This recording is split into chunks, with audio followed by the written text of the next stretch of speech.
Well, you know, I thought about washing it first, but hey, it's a Subaru. It's supposed to be dirty. Right here, I've got the 2020 Subaru Legacy Touring XT. It's a top-level trim of Subaru's family sedan, and it features a turbocharged 2.4-liter flat-4 engine, making 260 horsepower and 277 pound-feet of torque. It gets 24 miles to the gallon in the city and 32 on the highway, according to EPA. It's totally refreshed for 2020, featuring pretty stylish looks, very nice interior, and some quirky active safety features that we're going to take a look at from behind the wheel. So I hope you don't mind me leaving it a little dirty, because we're going to go out and see what this Subaru Legacy can do. I'm Charlie from Daily Motor. Let's go for a drive.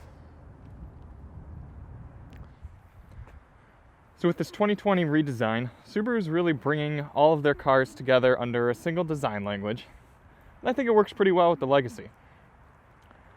Got some nice design elements in the headlights there. Everything's a good balance of conservative but yet forward progressing. Legacy's always been a bit of a more reserved model for Subaru. I think this one works pretty well. Nothing's going to be offensive here to anybody. Let's take a look in the trunk. Now this is kind of weird. There's like a very, very small trunk button. You see that? Super subtle. Once you know where it is, you get used to knowing where to grab for it, but it takes a little while. Decent sized trunk. No surprises here. It's a family sedan. Does have, take the tripod out here, got a little underfloor storage with some tools, and then under that, a compact size spare, so that's nice to see.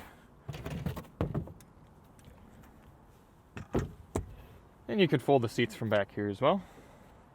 There's no good place to grab to close the trunk lid, but you can kind of grab these little rubber stoppers. So that's something. Hop in the back. I don't know about you guys, but I actually really like this kind of chocolate leather theme that they've got going here. It feels good. I think it looks cool. I hope it ages well. They say it's Napa leather, so it should be pretty decent quality. But what I like that Subaru's done with a lot of their new interiors is the materials managed to fit a nice blend between durable feeling but also kind of luxurious feeling. This leather really feels like it'll stand the test of time, but yet it also feels nice to touch, looks good. All these materials around here, they're soft touch, they feel quality. The switches, you got auto up and down windows in the rear, that's pretty cool to see. Got a fold down center armrest here, 2 cup holders. You do have 2-stage heated seats in the back, that's a nice touch, as well as 2 DOS 2.1 amp USB ports, USB A's too. They haven't screwed around with the USB C's, which is nice to see. Okay, up to the front.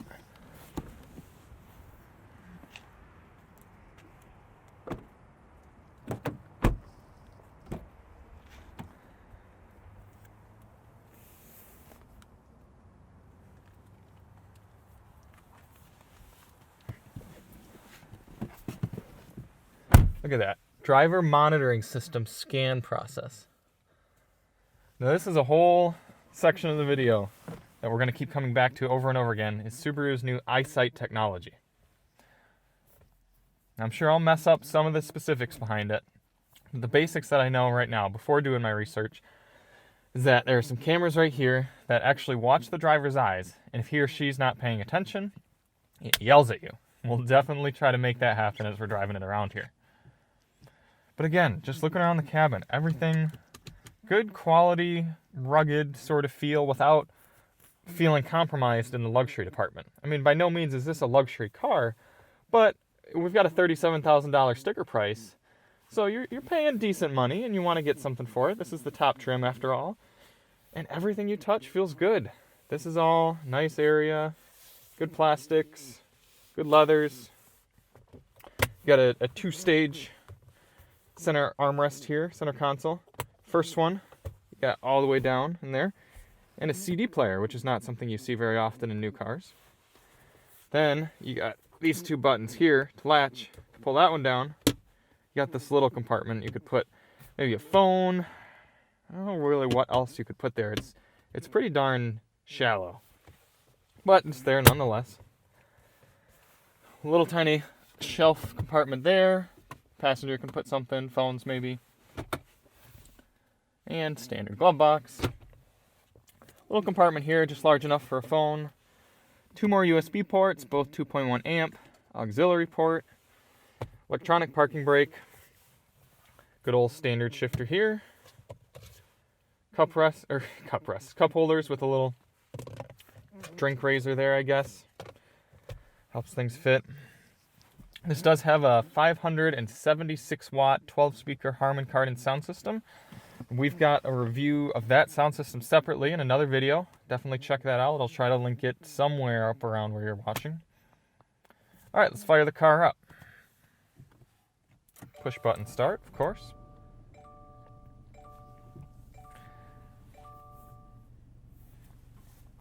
Tilt telescopic steering wheel here, telescope.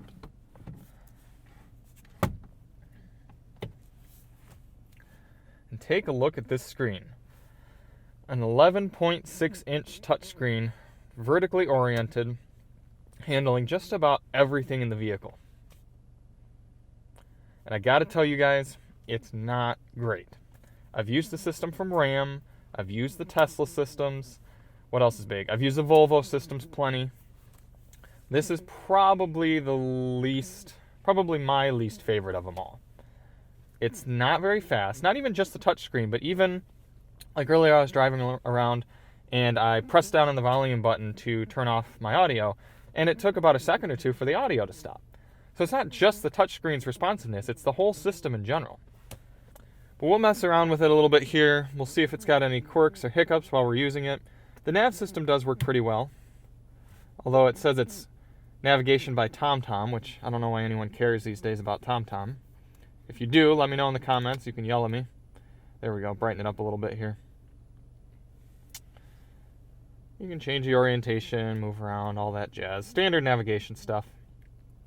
And you always have your climate down here on the bottom and your music up there on the top. So I got my Bluetooth music. Oh, actually you can switch through whatever's listed on top. Water temp, oil temp, nothing apparently. And a little bit of weather there. Down here, climate controls. I do not like climate controls that have to be controlled through a touchscreen. Because you're driving along and you just want to make a few adjustments. You got to take your eyes off the road and click around. If it's a bumpy road, you're trying to hit the right spot. You got those delays to deal with. Set it. Even just to turn your heated seat on. If I'm driving and I want to turn my heated seat, I got to click that. But then I also got to click here, and then it's on. I know it seems minor, but when you compare that to just driving along and reaching down here with just a little bat of your eye and pressing a button a few times, not having to worry about whether you click the right area of a screen or not, it makes a big difference. It really does. I'm going to keep the climate control off so that you guys can hear me best. This car does have NFC Bluetooth pairing. I'll see if I can demonstrate that for you here. Here I've got a phone that's not connected to the car via Bluetooth. You can see here. I'm going to make sure NFC is on, which it is. I'm going to tap.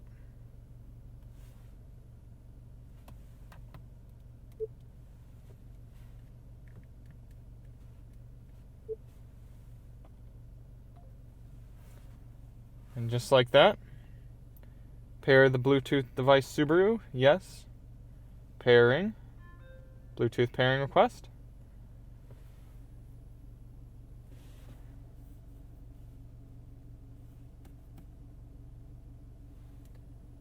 Allow access, transfer contacts, allow, and look at that, it's connected. Didn't have to go into any settings, anything like that. Most new phones have NFC technology, And it's cool to see that integrated so fluidly here in the car. So messing around with the screen some more here. You've got, this is the home screen. So you've got a few different applications here, if you will, including a separate little apps thing, but I would consider all of these to be apps. You've got radio, eventually, AM, FM, Sirius XM, standard business there. And then media, that gives you your Bluetooth, USB, and iPod/iPhone. I will mention that earlier I did try plugging in an iPod into the car, and it was having trouble reading it, and I have used that iPod with vehicles before, same cable and everything, and wasn't coming up on the car here, so I'm not sure about that one. And you got phone. I disconnected my Bluetooth, so can't see anything with that there, but pretty standard phone business. Car info, it's going to show you things about off-road, what your various different packages are doing, information about all of them, and maintenance. A lot of new cars, you're starting to see this sort of stuff. No big surprises. Got some vehicle settings here as well, and that's kind of confusing to me that some vehicle settings are found in other places than others. So you've got, various different functions there. You go home, and then you've got this settings down here, which has different sort of settings. There's definitely a steep learning curve to the system, and even once you do learn about it, it just takes time to make tasks happen. I don't know, guys. I'm a tech guy, but I am not feeling this system. I'll let you know if things change after I've spent a little bit more time with the car. All right, let's go for a little drive.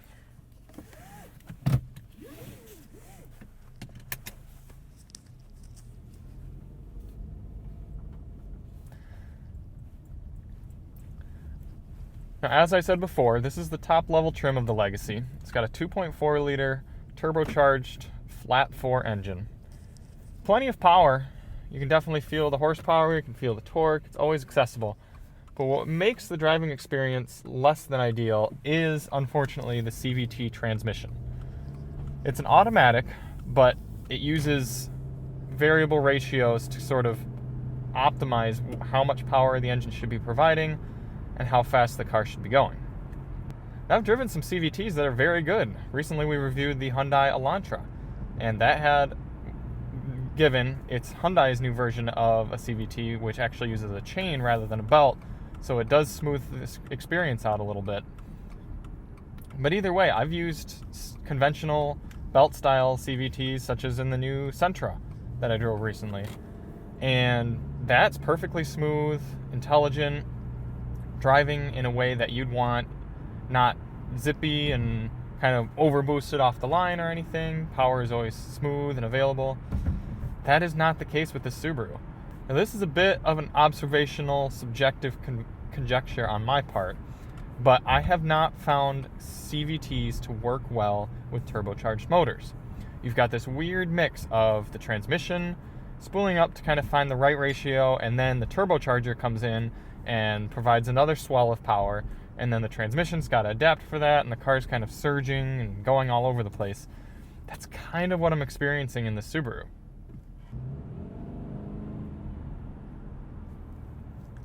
Do you see how it kind of held the revs right there? I don't know why it did that. I'm just going to drive for about 30 seconds or so and see how the transmission acts in some city driving.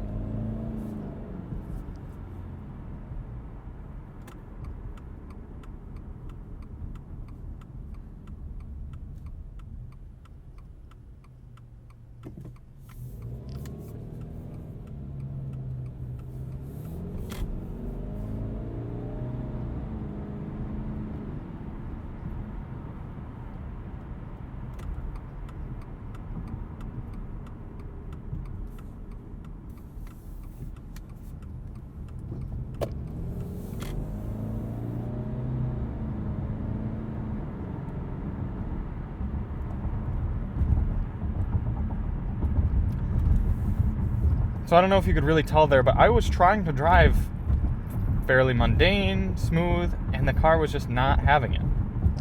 So this transmission engine combo is really not doing it for me. However, I will say the ride in this Legacy is excellent. It's not butter smooth and wallowy, like a big luxury car, S-Class sort of deal. But going over this significantly broken bit of asphalt, it absorbs the bumps well, and nothing is harsh, nothing is coming through the cabin. I drive these roads regularly, and I can tell you that most vehicles, especially just kind of standard $30,000 family sedans, do not handle the roads that well. And I've got to say, to Subaru's credit, they're not putting giant gaudy wheels on this car, even though it's a top level trim, and they're leaving a good amount of rubber on the tires, making it so the ride is not compromised. I really, really appreciate that. I almost feel like I could take this Legacy and just go bomb it down some 2 tracks off-road. And that leads me into the all-wheel drive system. Earlier today, I was able to take it out into some parking lots and slide it around on the snow, as well as on some snowy straight roads, back roads, that sort of business. And the all-wheel drive system expectedly handled very, very well. And I was on some pretty slippery stuff, and the all-wheel drive allowed me to sort of kick the rear end out a little bit, have some fun. The electronic stability control isn't fully defeatable, but you are able to turn off traction control. It allows you to slide around a little bit, have some fun, but not get in too much trouble. All right, let me show you how the iSight technology works on the highway. So I'm going to enable cruise control. I'm going to get into the center lane here, and then I am going to set 72 degrees, and now it's got the active steering on. Now I'm going to make the system think I'm looking away. I'm still going to be paying attention to the road, but I'm going to keep my hands off the wheel, and I'm going to try to very subtly look down. It's yelling at me for my hands not being on the steering wheel. So I'm going to put them on, even though the car is steering itself, you see. I'm going to put it on. I'm going to see if I can make it mad at myself. Mad at me, sorry. It's tough. I think the GoPro on my forehead might be tricking it as well.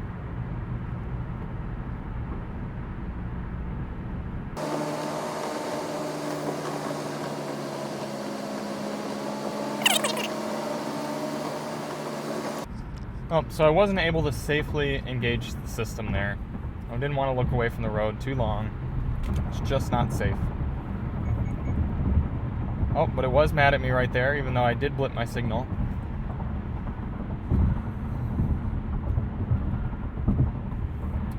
Either way, people feel differently about that iSight system. Some people are uncomfortable with something staring at them and yelling at them for not driving the way that a car manufacturer thinks they should. I can see the merit to the system though, because we all get distracted. We all are talking to people in the car, or looking down at our devices, or maybe kind of zoning out, checking out something on the other side of the road. And so it's nice for the vehicle to kind of just give a little friendly reminder, hey, keep your eyes on the road. I don't really find it annoying. I just kind of find it interesting, because Subaru's one of the first to really use a technology like this. So after spending some prolonged time with the Legacy, my main conclusion is this. The car doesn't drive as smooth as it should. This should be a very inoffensive car with great safety features, and it should just kind of fade into the background of your life and always provide you safety and security and a benign driving experience. And this turbocharged engine, along with the transmission, just doesn't provide that. There's an unsettledness to the driving experience just due to the engine and transmission combination. Everything about the steering and the interior and the inputs is smooth. I think Subaru tried to do a little too much with this car, and they bit off more than they could chew. The center screen is not fluid enough and not easy enough to just provide a subdued driving experience day to day. The engine and transmission calibration is too shaky in too many types of situations. The autonomous driving features don't work well enough to really provide a sense of simplicity and security like some of the other systems do from Volvo or Tesla or even Nissan. The car yells at you periodically for sometimes not even crossing a line. It might think that you're crossing a line, or think that you're looking away from the road when you're not. Sometimes you really are, and sometimes these features are really nice, but it makes for an interrupted driving experience when what you really want is a car that's just going to settle into the background, and allow you to live your life without disruption. I do think the interior is really nicely done in this car. Like I said before, the materials are luscious while still being rugged. It's kind of a cool blend that they managed to strike with this Legacy, and a lot of the new Subarus have that as well. The car has almost an SUV-like driving experience in a sedan. This is a powerful engine, and it should provide a driving experience that's smooth, enjoyable, and fun, but instead, most of the time I just find myself frustrated by weird transmission calibrations and a surginess and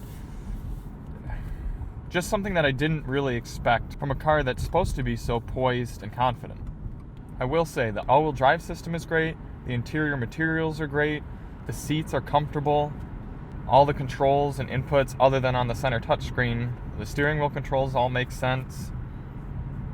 I think the exterior styling is good. So if you're looking for an overly capable and safe and well-built family sedan with all-wheel drive and plenty of power, this Legacy Touring XT might be the car for you.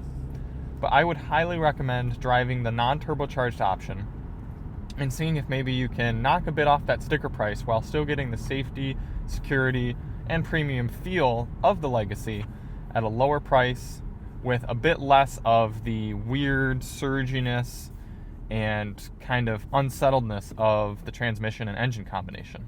Plus, with this more powerful motor, you're getting lower fuel economy for a car that you're probably not often driving hard.